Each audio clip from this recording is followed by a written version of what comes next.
Right. Good evening, everyone. Thanks for coming to tonight's office hours. Again, just as a little reminder, this is being recorded and I will be posting it on YouTube probably sometime tomorrow. Please do follow me, connect with me. I do appreciate it. You know how to do it. Uh, Marginal cost of cognition and creativity is dropping to zero, and we've got more evidence to that effect tonight, so it should be fun. All right, starting off with a bunch of headlines, and you can see the number of tabs that I have. So I'm going to go through this stuff as quickly as possible. If you have any questions, please raise your Zoom hands. We can discuss it. Um, I think the biggest piece of news is that OpenAI has just recently transformed their business into a nonprofit and a foundation. Uh, they're going to probably make an IPO in the very near future, probably next year, the year after. This should be very, very compelling and interesting to see how this progresses. Um, Way to go, Sam Altman.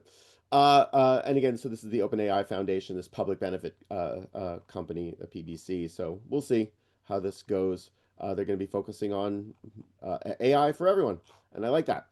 Um, and then, of course, because there was pushback, because anything that OpenAI does is always going to be riddled in tons of controversy. He had this a very important post that he was talking about, feedback, and they set some internal goals of having an automated AI research intern by September 2026, running on hundreds of thousands of GPUs, and a true automated AI researcher by March of 2028. So the Leopold Aschenbrenner, fun, chart, exponential chart, like that's what Aschenbrenner was talking about. This exponential AI researcher, fully automated, right on target is what Sam is basically predicting at this point. So incredible. The other thing that was really important, like we've currently committed to about 30 gigawatts of compute with a total cost of ownership over the years of about $1.4 trillion. We would like to do more. We would like to build an AI factory that can make 1 gigawatt per week of new capacity. Like that is just outstanding amount of energy needs. So we're going to need some fusion or more nuclear, preferably soon. Um, so there's another, you know me, I always like looking at the academic papers. I know you probably hate me for doing this, but this was a fantastic paper by some very smart people, a definition of artificial general intelligence. And you know me, I've been saying that it's already here because most of these tools can outperform me at the moment, most of us. But I think that this is a very important paper, and I think people should probably take a look at that. They've gone ahead and they've come up with a bunch of metrics and things to measure what they believe as a formal way of measuring artificial general intelligence. And this is worthy of a good read because I think they've actually gone ahead and defined it. And actually, what I'm going to do is I'm going to, oops, copy, and I'm going to put this into the Zoom chat so folks on the call can download it and read it later. I have not fully read this paper yet, but this is on the weekend list. Continual learning via sparse memory fine-tuning. We've talked about how large language models today aren't learning in real time. They're not continuously learning, but because there is a memory problem. But we're starting to see a sprinkling of these research papers that are like, hey, we can get something that'll work in a certain way. So we're starting to see this, and it's very compelling that we should be paying attention to. So yeah, continuous learning is not there. Make your wildest ideas a reality, introducing WOMP Spark, the first revolutionary AI workflow, bringing your prompts to 3D prints, which I thought this was really cool. One of the things that I've been saying is that design for manufacturing is still outside of the jagged frontier. And yet I saw this, and I mean, I haven't really taken a look at this to see what it does and what it doesn't do. Where does it fail? But I just thought this was a great little promo video. Way to go, Womp. Uh, we need that. This was really interesting. That hit my feed. To say there's as a problem is a gigantic understatement. We live in the golden age of AI slop. Um, I think whenever anyone refers to AI as slop, they are recognizing how artificial intelligence is actually capable of destroying their entire career. Good. We're on that roadmap. Hopefully, we'll soon gain the right control over the algorithms that control our online life in order to filter out the AI slop to a large degree. And I love that insight. Yes, that's exactly what we want. We want an agentic AI universe where my agent represents me in this, universe that can filter out the stuff that my agent doesn't think I should see. Now, does that put me into a bubble? Maybe. Maybe that I want the bubble. Maybe I want the protection. As opposed to, you know what? Show me some other stuff some of the time so that I'm getting outside of my comfort zone and outside of my bubble. But my point is we want that universe to exist where the AI can actually be a filter for us. So great. Hey, Jen, if you can explain it, you can animate it. So for anybody here who does motion graphics, you've heard me talk about how if you do any Adobe stuff, you're in trouble. Even though Adobe just had Adobe Max, I've got a few pages on Max. I have not gone through everything with Adobe, but no After Effects, no endless tutorials. They basically. But what if you could create all of these with a prompt? Motion graphics from HeyGen, and I thought this was really a compelling idea here. Deserves motion. For those who explain ideas for a living, motion graphics are the difference between someone getting lost and someone actually getting it. So something to keep an eye on if you do motion graphics, if you do After Effects, if you do Cinema 4D, these tools are coming for you. What else? LTX2 keeps this is taking off. This is such amazing stuff coming out of LTX. Their new model, which we talked about last couple of weeks. Single prompt, 20 seconds, audio and video, one continuous story. LTX2 generates full cinematic moments, not just clips. Really awesome stuff to see out of this model. So 20-second sequence, 20-second movies. Look at this camera move. Yeah. I like it. I like it. I like it. A16Z backed startup sells thousands of synthetic influencers to manipulate. Wait, this goes down. Social media as a service. We've talked about this for a couple of years now. That in the put on your transformation effects, thinking caps. What does the universe look like when the marginal cost of cognition and creativity is $0? Well, creating our own synthetic influencers on Instagram, on TikTok that look like humans, that have their own followers, but they are basically puppets controlled by a puppet master for a brand. I think that this is exactly the right type of product, and I'm thrilled to see this type of a business being supported by A16Z. I think this is going to be hugely successful. But I don't know if I like the manipulate social media as a service, but like imagine a dozen or more social media influencers who are talking about a specific topic, and they show up in your feed, but you don't know that they are owned by a brand. So that's going to be a fantastic business model, I think. You've always heard me talk about we have to stay on top of the future, what's coming down the pipeline, where are we going? And both in the United States and in China, we have to keep an eye on this. And tons of LLMs, tons of new models are being released almost daily right now that we are fascinating. The reason is like we need to keep an eye on that possible DeepSeek moment where the arguable AI bubble in the United States could get popped by someone somewhere coming up with a e to the x exponentially better, faster, safer, cheaper model. And here is one from the folks over at Hailuo and Minimax. Minimax M2, agent and code native at 8% Claude Sonnet price, 2 times faster. So fraction of the cost, similar level, and faster. And it's free, meaning you can download the model, you can run the model, you are just paying for the compute on your own systems. This is important to keep an eye on. I feel like I have more slides on that, but yeah, here's a Hailuo 2.3 realism reimagined, breakthroughs in movement expression and physical realism. So more generative video models.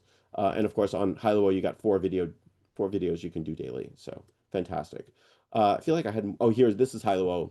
This is their platform. So you can play with them. You can generate videos here as well. I have not signed up for this. More VFX and physics AI has ever seen. Meet Minimax Hailuo 2.3 on Higgsfield. So unlimited for 7 days. Great. So you can play with it on their platform as well. Okay. So this was more information about Minimax. Apologies for getting that stuff out of order. So I want to, do I have this here? Yes, I do. Okay. So this is just, it's this image I just opened it up in a new tab. I just want to point this out that I mean, again, these are the numbers, these are the metrics. You know, SWE bench verified, multi SWE bench, terminal bench, tout squared bench. Like look at where this model is performing. It's not the state of the art, but it's pretty darn good. But the point is, it's orders of magnitude cheaper to run. You can download it. You can run it on your own compute. Granted, you're going to need some heavy lifting to do that, but like, and then it's faster. So this is the universe that we're playing with. It's like these are exponentially changing rapidly, and the thing that I believe that we really all need to be paying attention to is that deep seek moment. What's gonna be the not just on par but on an exponential, and perhaps it's the cost. The fact that you can get the same level of performance at 1/8 the compute is very compelling. It means that we might not need to be spending all of our money on energy and data centers. I mean, granted, the Jevons paradox still plays here. The less expensive the service costs, the more demand it's going to be. So that is for the foreseeable future something to keep an eye on. What else? Okay, so a Minimax's M2 achieves a new all-time high intelligence index score for an open weights model and offers impressive efficiency with only 10 billion active parameters, 200 billion total. Uh, um, so efficiency to serve at scale, strengths focus on agentic use cases, cost and token uses, 3 cents per million input, $1.20 per output per million output tokens. So really, really inexpensive. Continued leadership in open source by Chinese AI labs. Yeah, and you can see the relative connection here. There's a bunch of other charts that artificial analysis gave us on Minimax M2. So something to play with. We've talked about uh, uh, uh, prompting. Okay, Rhonda, you got your hand up. Yes, it might be a stupid question, but do you see that the LLMs are going to become highly more specialized, like one for medicine, Yeah. one for art? You know, Sorry, hello? beautiful question. Great, hi, yeah, great question. Yes, I do. I think we are going to see many specialized small language models, SLMs, that are capable, that are domain specific, highly fine-tuned or trained on a specific area, but yet highly capable in other areas as well. So, whether or not we start to see foundation models that are as good as the smaller model remains to be seen. But I like the idea that we have these smaller models that are just really good at this one task or this one series task or this one industry. So great question, Rhonda. Was that all? Did I answer that question correctly? Yes, yes, thank you. Thanks, Rhonda. You always have great questions, so thank you, keeping me on my toes. All right. So what was important about this tune, this token-oriented object notation? So we've talked about how using JSON prompting in VO 3.1 or 3.0 was really important to say, hey, this unlocked better control over the output of those video models. As well as even in large language models, forget about the video or the image gen models. We also talked about how YAML formatted prompts will also work. And but it turns out that like there's some inefficiencies in using JSON or even YAML. And this research, this solution came up with another idea to a compact human readable format designed for passing structured data to large language models with significantly reduced token usage. It's intended for LLM input, not output. So their sweet spot is uniform arrays of objects, multiple fields per row, same structure across items. It borrows YAML's indentation-based structure for nested objects and comma-separated values, tabular format for uniform data rows, then optimizes both for token efficiency in LLM context for deeply nested or non-uniform data. JSON may be more efficient. So that's like, yeah. But you can see the difference here. So this is like, just there's more tokens that are needed in JSON format than in this tune format. I think that this is absolutely fantastic because remember, we're paying for the token inputs. So if there's a way to make what goes in more efficient, that's better for your business. It's better for your practice. Clearly, I'm not convinced that this is going to give you any better result on the output. But hey, if there's a way to make this anything more efficient, this is important to keep in mind. and they gave some examples here. Really cool, really cool stuff. Oh, and here's the retrieval accuracy. So good, they're doing these experiments. Who was this that did this? Token MIT license, so it's open for everybody. Yeah, good stuff. What else? So Minimax, again, another this. I sorry for getting these things out of order. Minimax M2, they've been doing a ton of stuff. They also have Music 2.0, which is this. You know, An operational amplifier is a very high gain DC coupled differential amplifier. Shiny, shiny. Is that a gold coin me good eye spies in your... Ladies and gentlemen, boys and girls, get ready for the most incredible...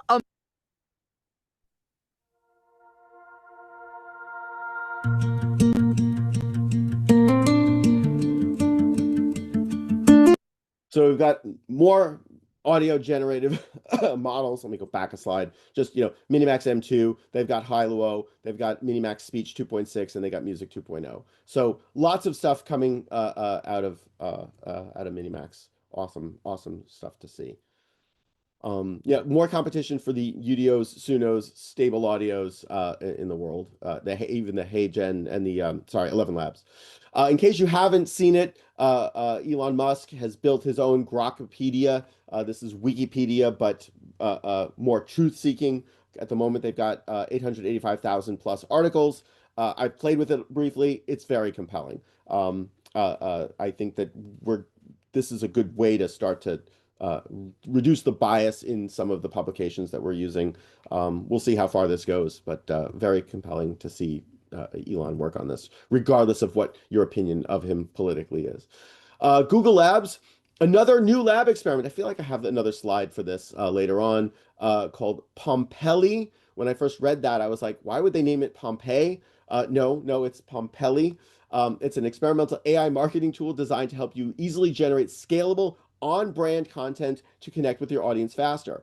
I started playing with it briefly. I give it your link to your website. It scrapes your website and comes up with some ideas on how to make, automatically generate advertisements for your product or service based off of your own branding, your own website.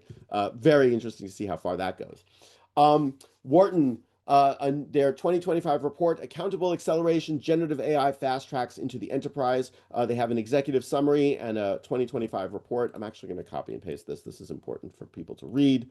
So they've been tracking this stuff for years. Actually, I think I've got this open in the next slide. Here we go. This is from the executive summary, tracking the rapid acceleration of generative AI in the enterprise. Their third year of the study. So wave one is exploration, wave two is experimentation, wave three, which is current, accountable acceleration. Again, this is the human in the loop. You are responsible for the outputs of these tools. So more skills, better use, and then this predictions for 2026 as an inflection point. I think this is a very important research report to read. And then this was the full report, which is 90 pages long. I've not read it yet. In case you haven't seen this, I love this. I want one. My name is Bernd, and today we're launching Neo, our humanoid for the home. Ain't no sunshine when I want one. I want one so badly, it's ridiculous. Please do my laundry, clean the dishes. Yeah. Does Neo go up and downstairs? I hope Neo goes up and downstairs. But keep a good close eye on 1X, the Neo, the home robot. What else? Oh, this is fun. VI Max or ViMax, agentic video generation, director, screenwriter, and producer all in one. Okay, if you're not concerned about this, I am. We're exploring a future where AI becomes a complete creative powerhouse. Simply input your concept. ViMax autonomously handles the rest. It orchestrates script writing, storyboarding, character creation, and final video generation, all end to end, fully open sourced. Take a deep breath, because here it is. I've not watched this video yet, but let's just play it. Okay, maybe not. Reload.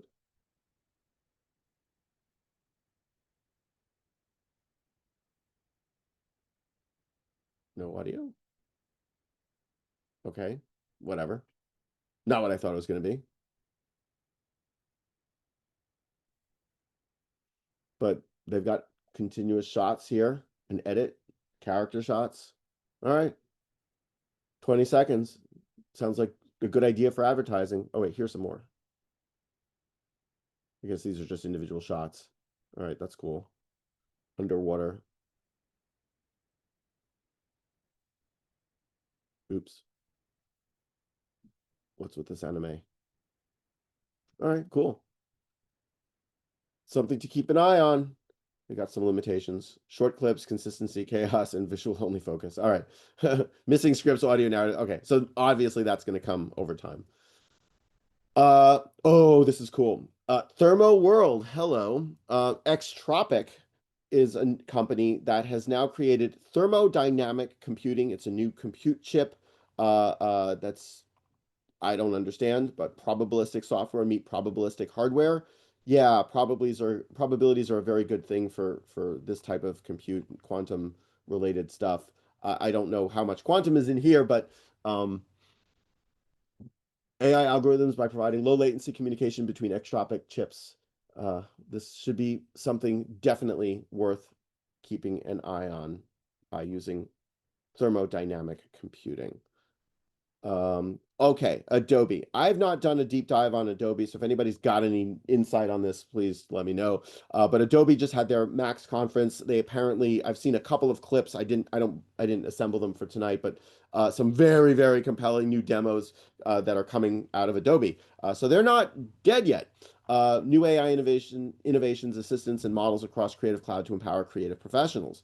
New AI assistant in Photoshop, agentic AI. I saw a demo where a person had in Premiere where they just misspoke, and all they needed to do was just make the edit, change it in the text, and it actually regenerated the video of this woman with the corrected speech. So a lot of good stuff coming out of them. New AI assistant in Adobe Express that unlocks creativity for all with conversational creation and editing. So good stuff here. Here's a couple of demos, I think. Image to freaking layers. Little peek at something incredible they're working on. So make the placemat blue. Yeah, this is the kind of stuff that artists and designers and creatives really want this level of control. So this is an augmentation effects, a superpower, I think. So that's one thing. I think I've got a couple more here. Custom models are coming to Firefly. This should be a game changer. Wait, what was this? Oh, just a screen grab, a photograph. Adobe just previewed some of the wildest AI tools we've ever seen. I feel like I've got some videos in here. Oh, that's not what I want to show an hour and 37 minutes. But Project Motion Map, capable of adding animations to static Illustrator images. Clean Take. Oh, this is the thing that I saw. They basically extracted the stems and the audio background. This was a clip of a person in a noisy area.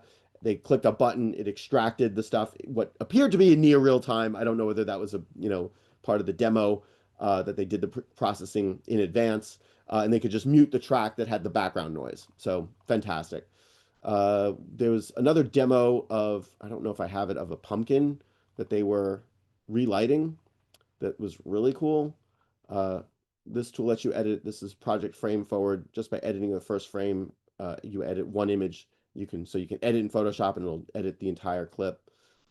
Adobe's kicking butt. What was this? Let me add this.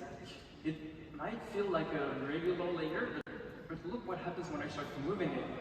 Wow. It actually understands the depth of the image. So if I bring the tree in front of the tractor, look, it still blends with the blends in front of it. Now I can shut this down. So life is getting easier if you're just, oh, this is the pumpkin video. This was so good. I love this. Hold on, let me play this.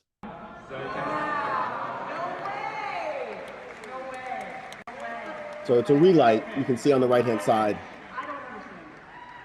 And my favorite part of this show is this. I'll put the lamp here and slowly push it.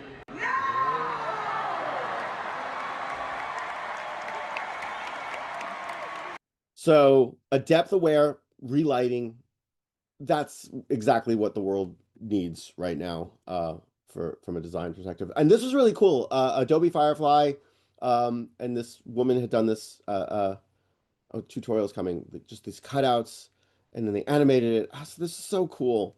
Like this would have taken what, a year by hand. I just thought this was awesome. Rhonda, I just noticed your hands up.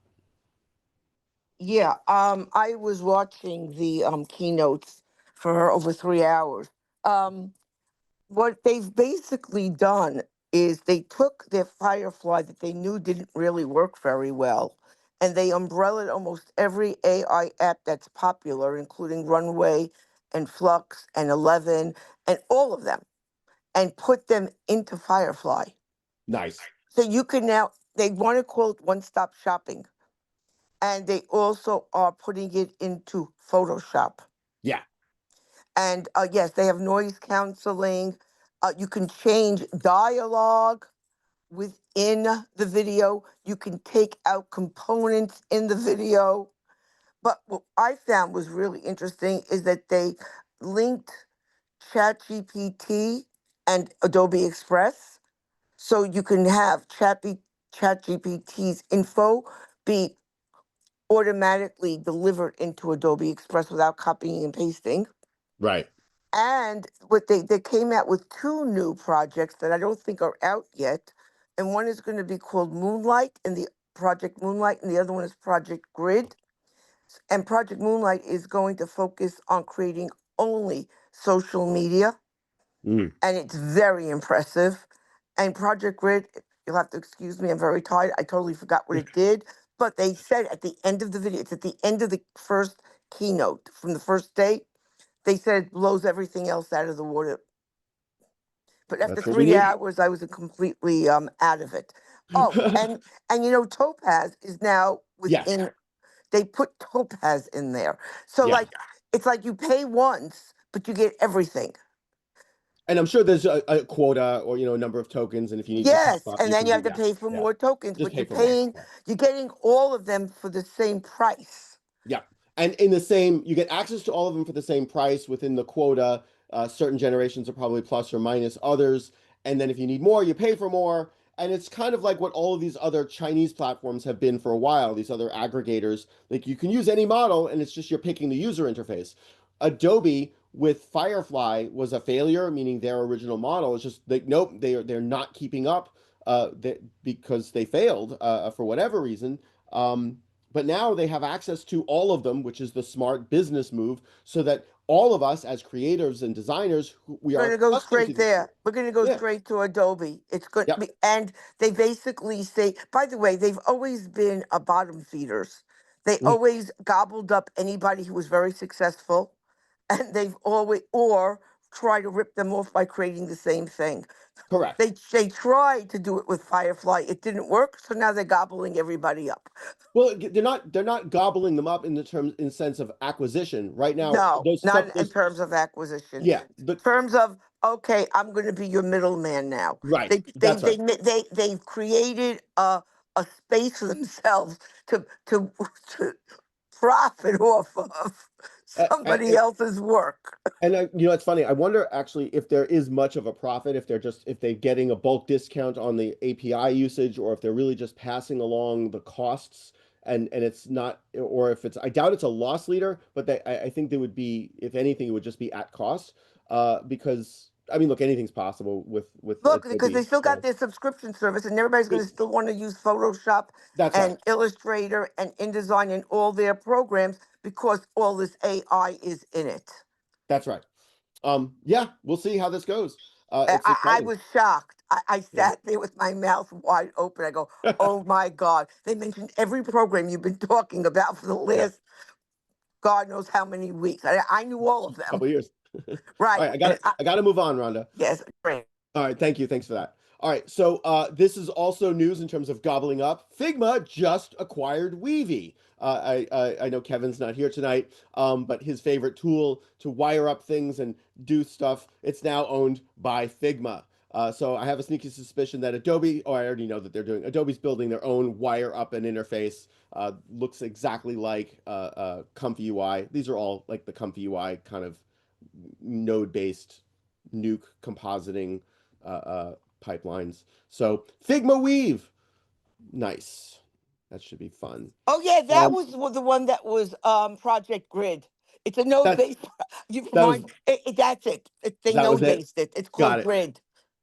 I didn't know what they were calling it, but I did see the announcement, and yeah, that's basically like, and it's funny, like some of the people are like Adobe copying Comfy UI's user interface. I'm like, you do realize that that's not the first time we've ever had a node-based user interface. Like we've had them for decades. So the Comfy UI people who are like, so they're stealing our idea. No, they're not. No, they're not.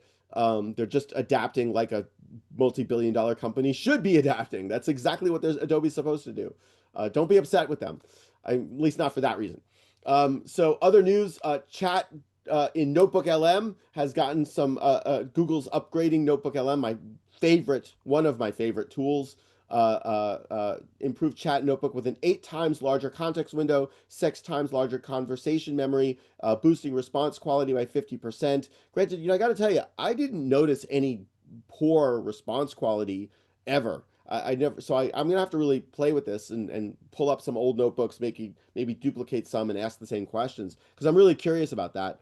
And you can set goals in chat to better steer responses towards their custom needs. I think that this is fantastic.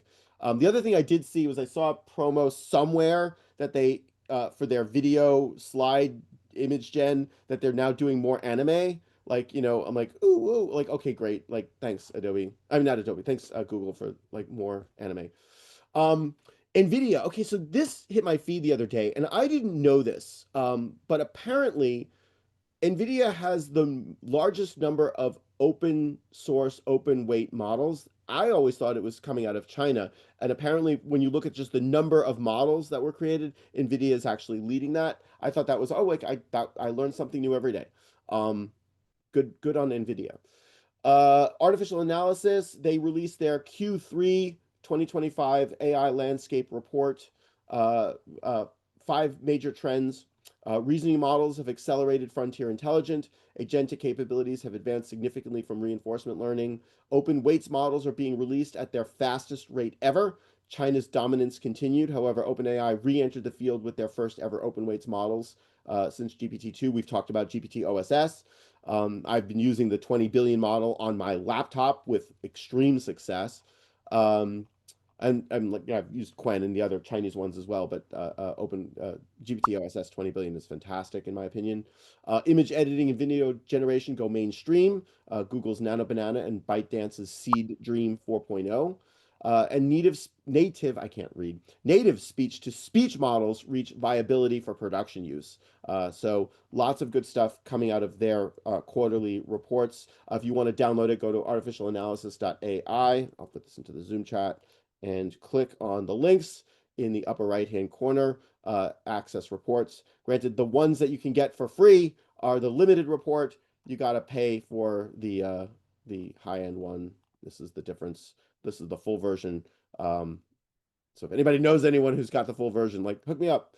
But these are the 5 major trends. Again, competition, agentic capabilities, open weights models, speech to speech, and image gen and video gen is skyrocketing.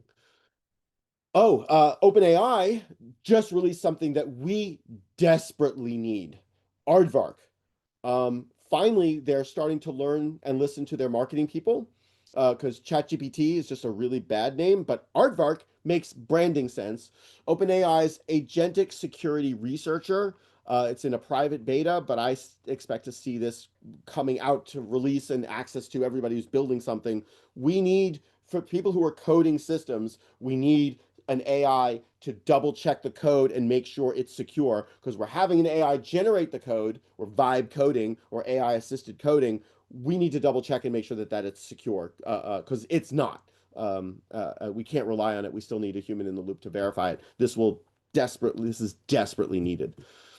Stability.ai, on the tails of their announcement with Electronic Arts, just announced that they are teaming up with Universal Music Group to announce a strategic alliance to co-develop professional AI music creation tools.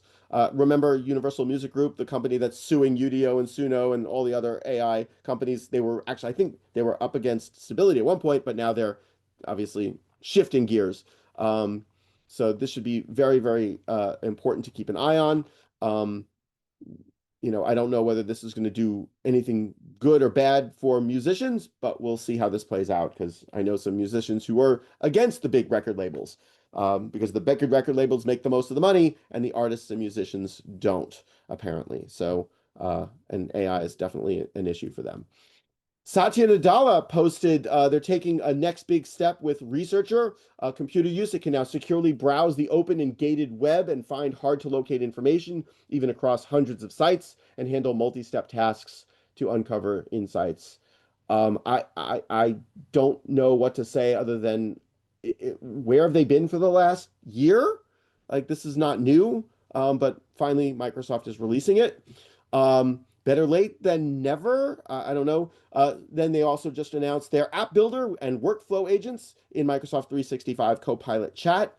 Again, really? Like, this is not new. And then, of course, they seemingly just revealed that OpenAI lost $11.5 billion last quarter. Um, so the folks over at the Register did a little bit of math and did looked at Microsoft's market reporting and figured out based off of their percentage of OpenAI equity. I thought this was really cool. But again, Microsoft, come on. Fat, drunk, and stupid is no way to go through life, son. That's my thought on Microsoft. Too hard? I don't know. Growing a startup is tough. You have limited resources and a lot to do. Go away. Why is Seed Dance 1.0? Why was that playing? Seed Dance 1.0 Pro fast from concept to content in seconds. Again, this is another advertisement for free pick, but all of these tools are available on all of these platforms. CapCut, the company who gave us TikTok, from the company that gave us TikTok, their AI design lets you save time, boost creativity, and sell with stunning visuals. Pair products with models. Look at that, change it to a floor lamp. I mean, again, it's not what we don't already do in the Photoshop tools, but again, this is just, it's available, it's desktop, it's free, 10 free uses a day. Very important. A lot of people are going to use this. And again, Chinese companies are pushing to be competitive. Good on them. Hume's text-to-speech is now available for free in Adobe Express. So you can use the Hume plugin within your Adobe platform, another one of the tools. Rest in peace, Nano Banana. Again, we're just going to see these technologies leapfrog each other constantly. So they got this Higgs field popcorn, Nano Banana versus the real footage and how they're compositing them in. Process is simple. Upload 4 reference images, write what happens in each scene, hit generate, get 8 consistent story frames instantly. So, yep. I mean, again, Higgs field's kind of got like that template related stuff to make certain things easy, but good to see it anyway. Again, CapCut with Dream 4.0. Yeah. Fun stuff. It's a good Halloween costume. Oh, okay. This woman posted something that I think is really compelling, and I'm not sure what tools she was using this for. I feel like this was one of the Chinese models. I don't remember. But look at this format. Look at the way she's prompting. You are the visual storyteller director. Your sole task is to take a user's high-level scene idea and its intended emotional narrative purpose and transform it into a single comprehensive and hyper-cinematic ultimate prompt. Your primary focus is to use camera angles, movement, and lens choice to convey the character's psychological state and advance the narrative. Your final output must be a single, continuous text block formatted with clear sections. I mean, this is just really good. And then internal expert instructions, narrative constraints. So you're putting whatever you need in here. The virtual cinematographer, constraints, the output focus, angle shots, virtual lens specialist, virtual lighting and colorist, the virtual DOP, director of photography, final ultimate prompt structure must be followed. And then this is the other stuff that you're filling in here. I just looked at this. I'm like, that's freaking brilliant. And the question is like, what tools does it work in? What does it not? Here's another one from her. the virtual film producers. Let me just go back a slide. This is the virtual storyteller director, and this is the virtual film producer specializing in image to video transformation. This is a great concept, and I think is definitely worthy of experimentation to see how far she takes it. I feel like this was somebody trying it out. Anyway, great idea. Good approach. Hilo 2.3 text to video, more tools coming out of, and a prompt share. A man walks through a door that splits into two realities. This is beautiful. This is beautiful. Hilo AI 2.3 early access, impressed, text to video result. Woman being chased. There's a whole bunch more down here. Giant ape crashes through the dense jungle. Hooded male rogue. Windy hilltop battlefield. This is good stuff. This is very good stuff. Min-max and high-low. Luma AI, we've talked about Ray 3 and their high dynamic range capabilities. Just beautiful. Now available in Dream Machine. Well, that's their platform. Dustin Hollywood. Okay. Commenting on that. Checked out Luma Ray 3. Yes, it's really good with some stuff, and it supports HDR, EXR output, and looks like it plays nicely with pro pipelines. That's great. But no, it's not the same latitude you get from raw sensor log footage, and many of you young or amateur filmmakers don't know this yet, but you need that 100%. And yeah, he's right. And at the same time, I think he's in trouble because we're not going to shoot stuff with a traditional, raw sensor log footage anymore. We're just going to prompt it and we're going to get what we need directly out of it. So we'll see how this definitely plays out. Yeah. Sorry, Dustin. Runware CDance 1.0 Pro Fast is now on Runware day 0. So they just apparently released this. Faster videos, lower price, cinematic results. Builds on its predecessor with smoother motion, stronger consistency, and strikes a smarter balance of quality, speed, and efficiency. Odyssey 2. Okay, this was interesting.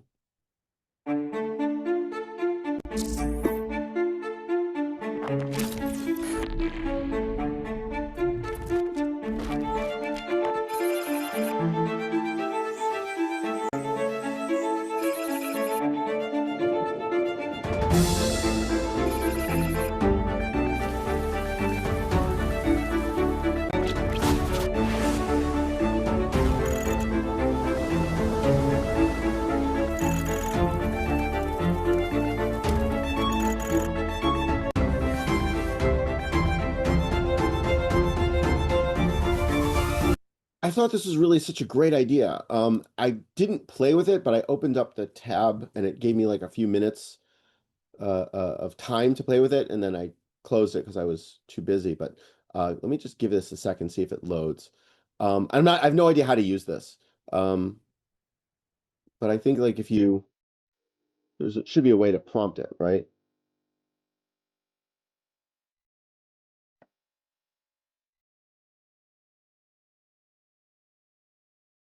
Like a spider appears and see what it does. Look at that. Balloons.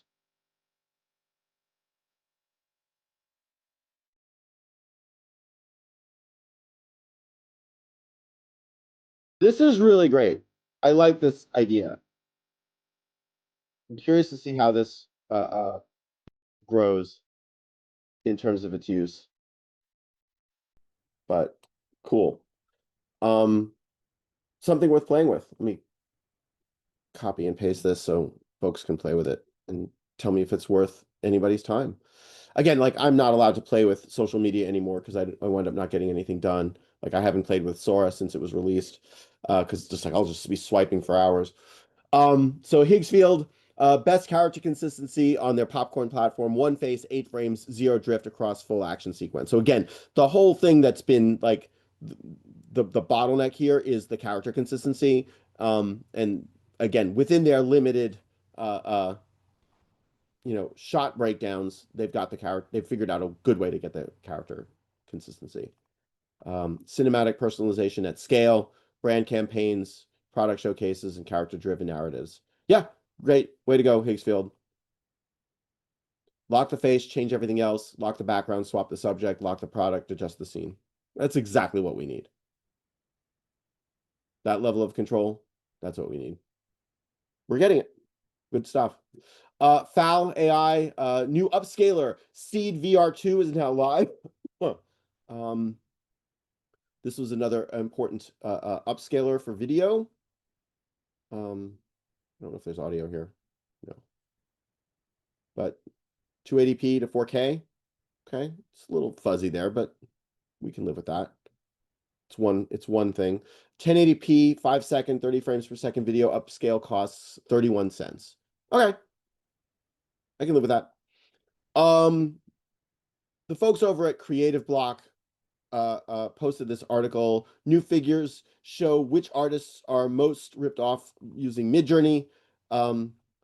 Yeah.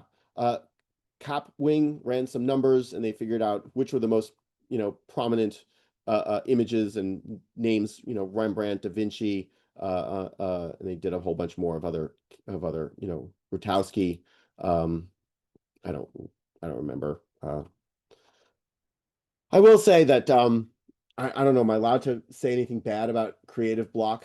Their blog is almost all of their headlines, almost all of their articles have this really negative AI bias. How dare they steal our art? We have to stop AI from taking our jobs. I feel like every single article I read from them, it's like, which artists are most ripped off? Like, were they really ripped off? I mean, were they ripped off? They created their work. Maybe there was copyright infringement and the courts will figure that out. But were they really ripped off? Are they still being ripped off? I question that, but a lot of the stuff I read out of Creative Block has an absolute pro artist bias, so I can't really complain. Anyway, Crystal Upscaler. This is another. This is impressive. Look at this difference here. It's just like wow. Live on the Clarity AI API and dashboard. Before and after. Here it is. So on Replicate, here's the Crystal Upscaler. So you can run it, just pay for whatever their tokens are. I think they even have an API, but here's your input. This is the output. Yeah,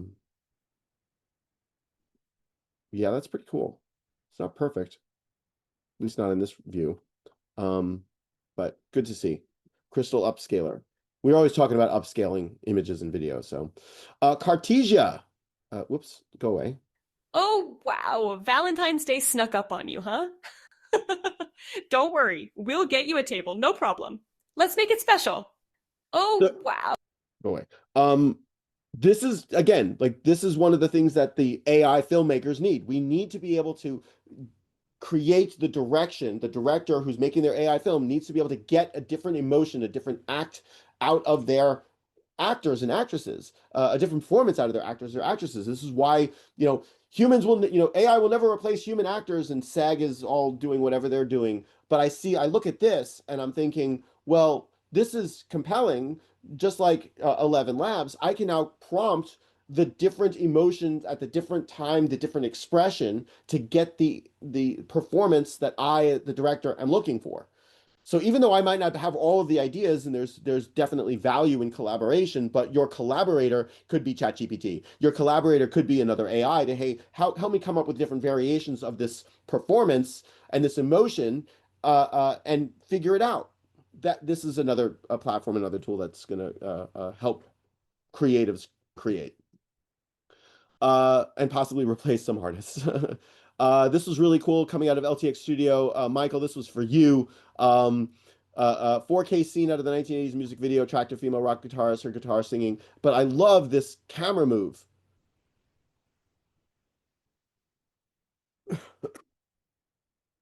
I thought it was great. Anyway, camera movement. Gotta love it. What was this? The remove object tool in Runway ML.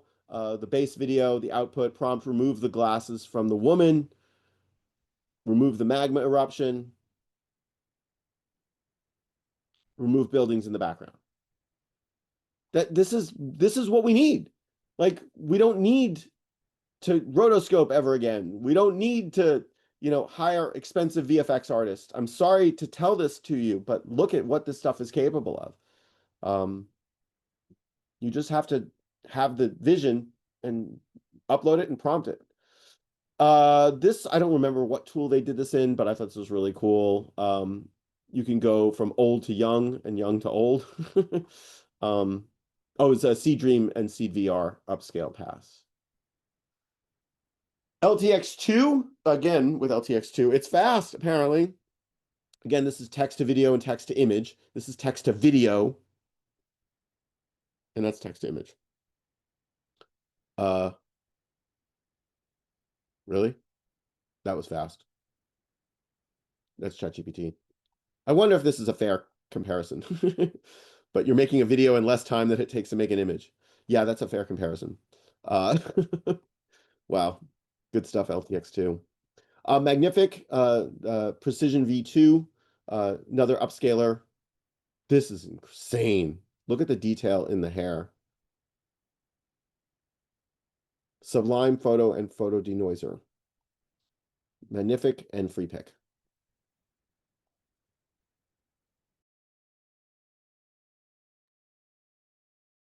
Wow. OpenAI, I really can't talk about this because this is just going to suck my weekend. Can we cut? I think there's sand on my mark. Today, we're introducing character cameos in Sora. You've already been able to cameo yourself. Now you can create cameos of the characters in your life and imagination. Oh gosh, I need to clean my lenses. What are you looking at? You gotta pay the troll toll.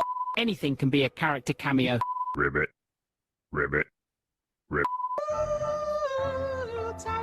All right, I got to stop that because I'm just going to watch it for the next hour. What I like about this is it means that if I'm a brand or I'm a content creator and I have an asset, whether it's Darth Vader or Mike Wazowski, I can, upload that character cameo to Sora and then have control over what it's used for. I can make it easier. It's like the same way Apple iTunes made it easy to not pirate, music. Well, now we're going to just make it easy to interact with the characters that we want to interact with. I think that this is really good. And then there's also a possibility where the asset owner will be able to benefit financially from this. So this is a compelling feature. We'll see how this plays out. But I like that they're doing this. So you can actually create a character or use somebody else's, and it cameos in your video.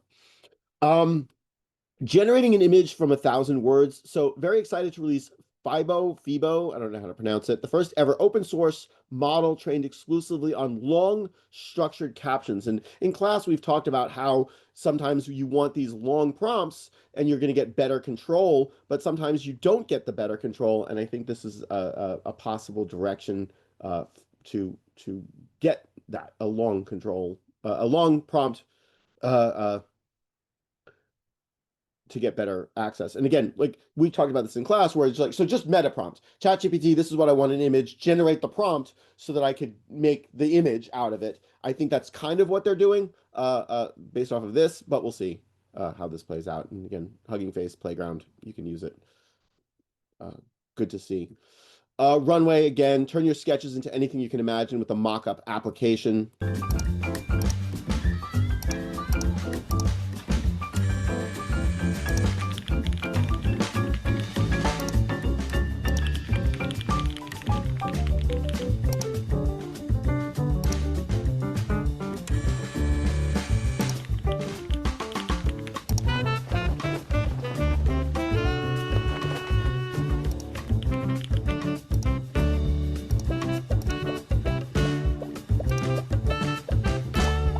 This is good stuff. So another app out of Runway for mockups. LTX2 again. Sorry, I didn't consolidate all this stuff. It just kind of shows up on my feed and then I record it.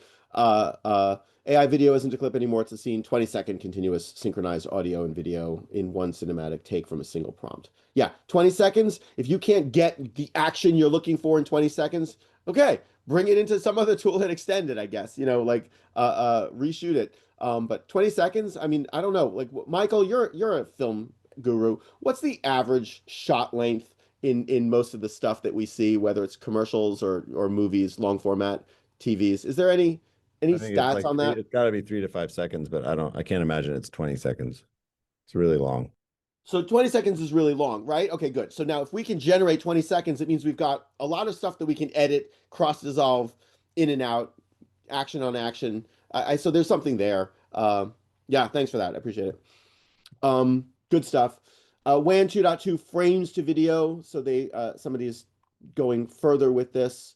So you're generating a bunch of frames that actually show what the action is. So like to me, this is a storyboard.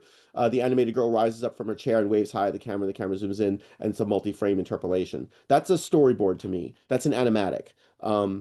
Yeah, let me see what happened here. Yeah, okay. So an interesting morph. Weird. Creepy, but it's Halloween. Uh, what was this? Oh, this is really cool. I had not seen this, or if I had, I emotionally blocked it. And so this is a new prompting trick called emotion tags.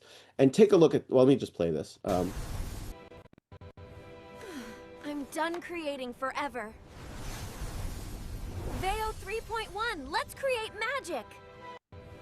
Okay. So here's the prompt.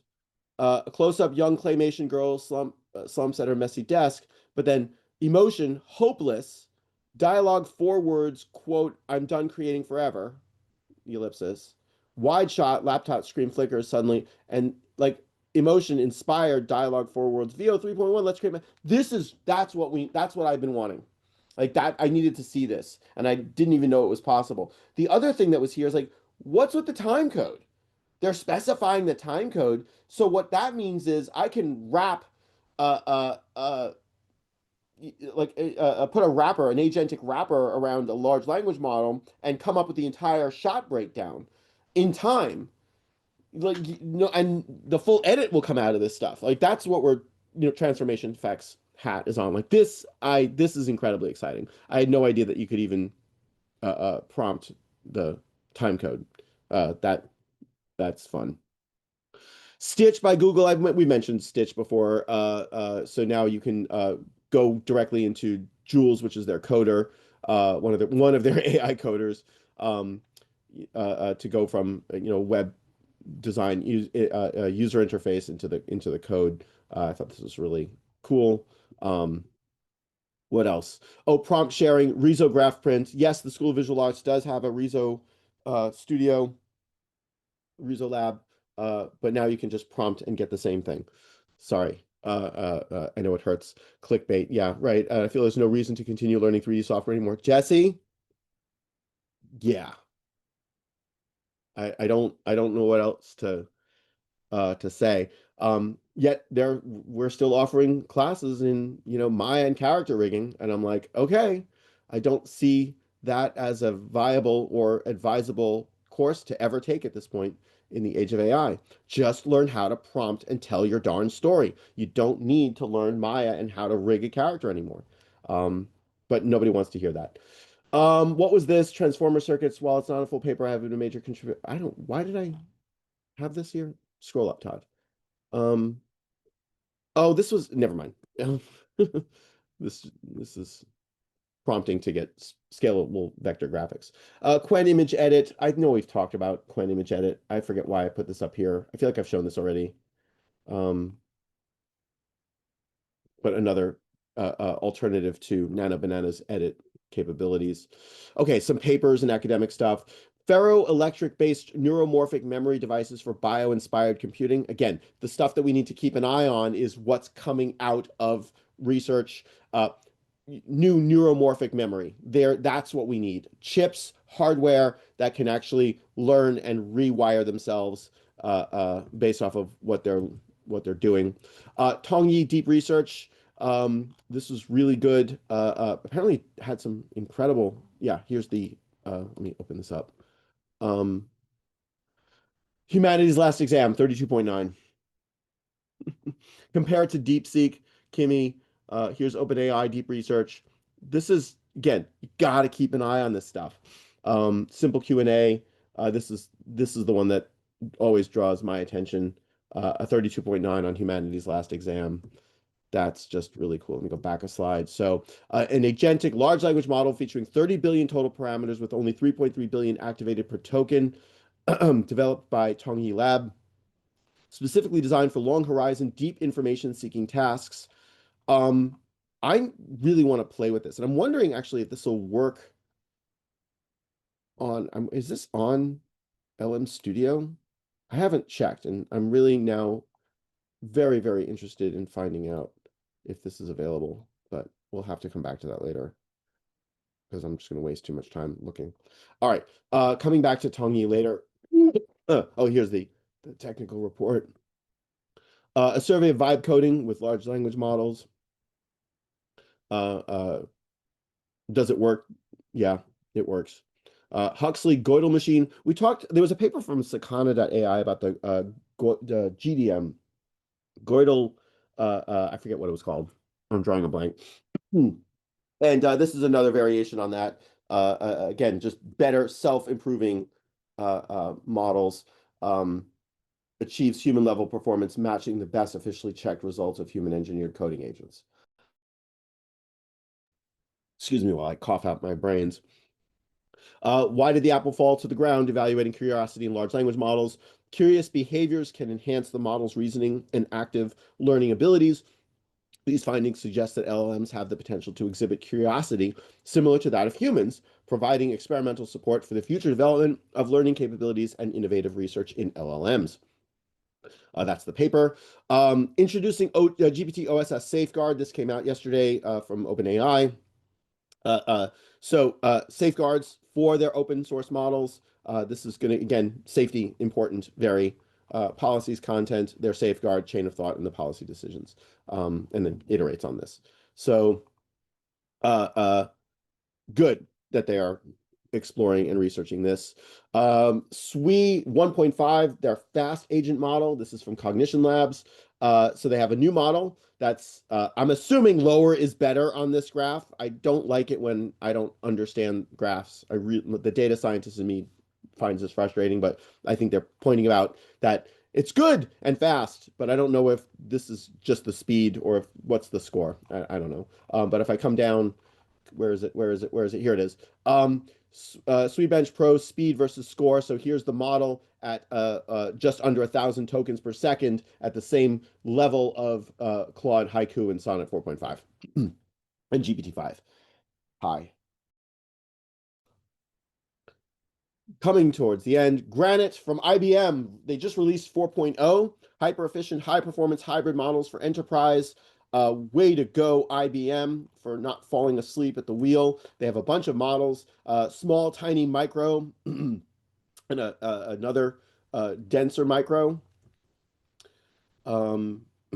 Just how small can you go?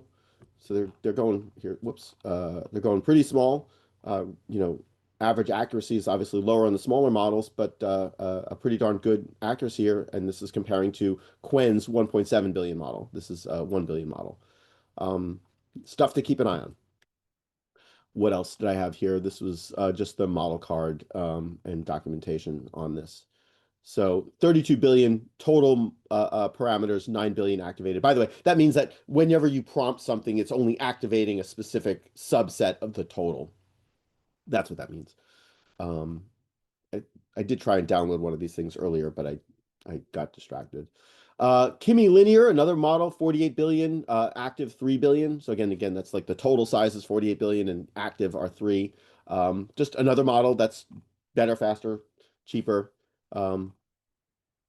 new architecture, high throughput, hybrid architecture. Kimi Delta Attention. Something good. All right, you're not going to like this. Design graduates competing against AI for jobs. Yep. Called it. Not surprised. Generative artificial intelligence models outperform students on divergent and convergent thinking assessments. Let me repeat that. AI is outperforming students on divergent and convergent thinking assessments. Hierarchical AI model agent fundamental investing, evidence from China's A share market. So investing AI. OpenAI is projecting historically unprecedented growth to $100 billion in revenue.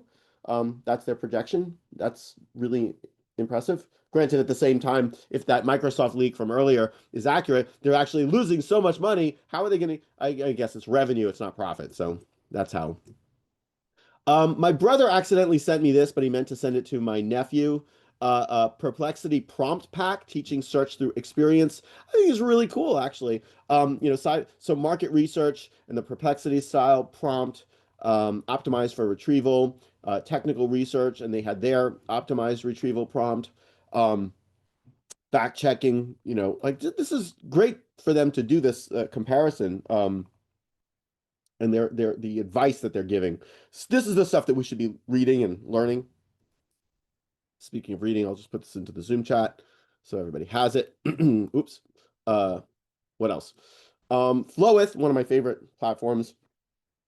They just released Flowith OS.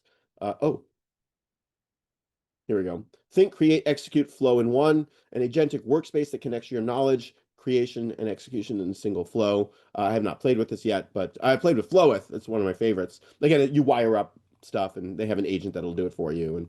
And plan, evolve, execute. Smartest OS for AI agents. And cool.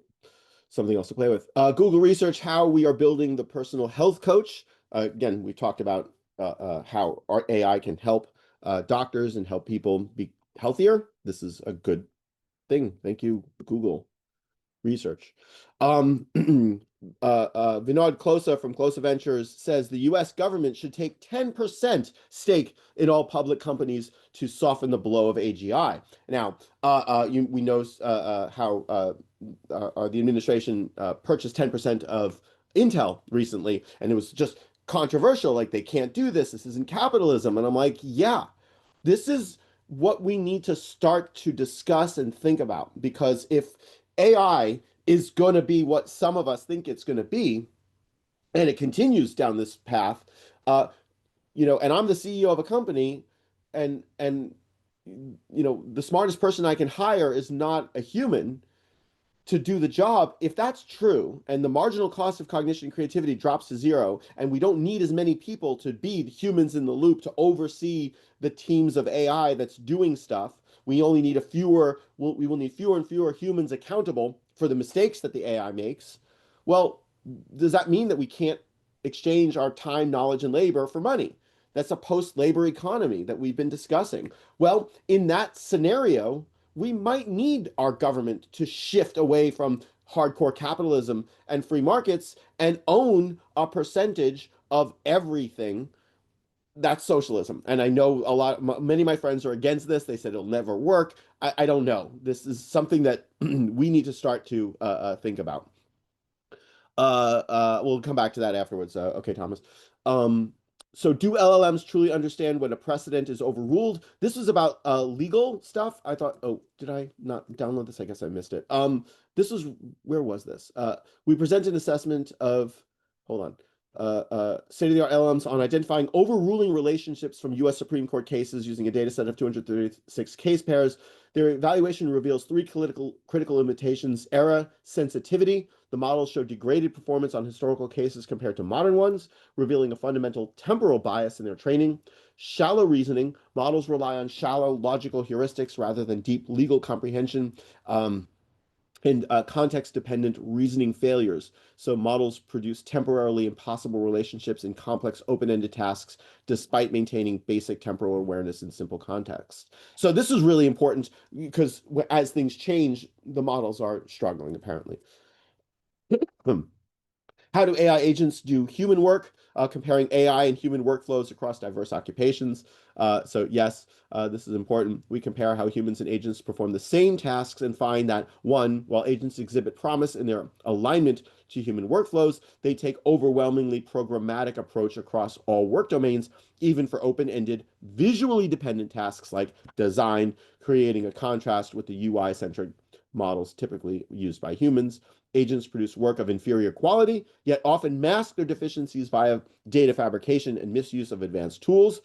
And three, nonetheless, agents deliver results 88.3% faster than humans and cost 90 to 96% less than humans, highlighting the potential for enabling efficient collaboration by delegating easily programmable tasks to agents. If the smartest person I can hire isn't a human, what are we talking about? Well, clearly, this paper says that the smartest person isn't an AI, but because they're so much faster and cost less, that makes it very compelling. And that is right now it's the human in the loop that's going to be important for at least the foreseeable future. What was this? Accelerating discovery with the AI for Math initiative. Thank you, Google. AI solves math. UDO just announced this. A new era of music, UDO with Universal Music Group. Wait, sound familiar? Huh. Okay. Same deal with stability. Okay. What's going on here? And then, in preparation for the next evolution of music creation in partnership with Universal Music, downloads from the platform are no longer available. So if you were using UDO and you wanted to download the music that you were creating using their AI platform, you can no longer download it, which is going to, I'm sure, going to trigger a few lawsuits, at least according to some Reddit people saying you can't change that. That's against the law. That's harm. That I don't know any breach of contract, that kind of stuff. So we'll see how that plays out with UDO. I think Suno is going to be the next one to shift. We'll see. Granted, they also have their own AI tracks so that you can actually upload your tracks and edit and create music using their platform. George R. R. Martin is carving up OpenAI in court so far, so good to go for the content creators. Something to keep track of.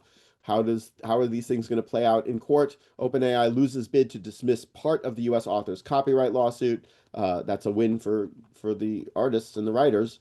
Again, we need to keep an eye on this to see how this plays out.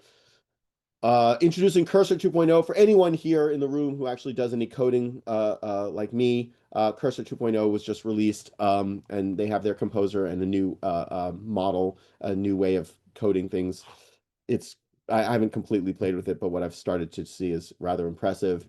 Google Research Street Reader AI, accessible street level imagery prototype using context-aware real-time AI and accessible navigation controls.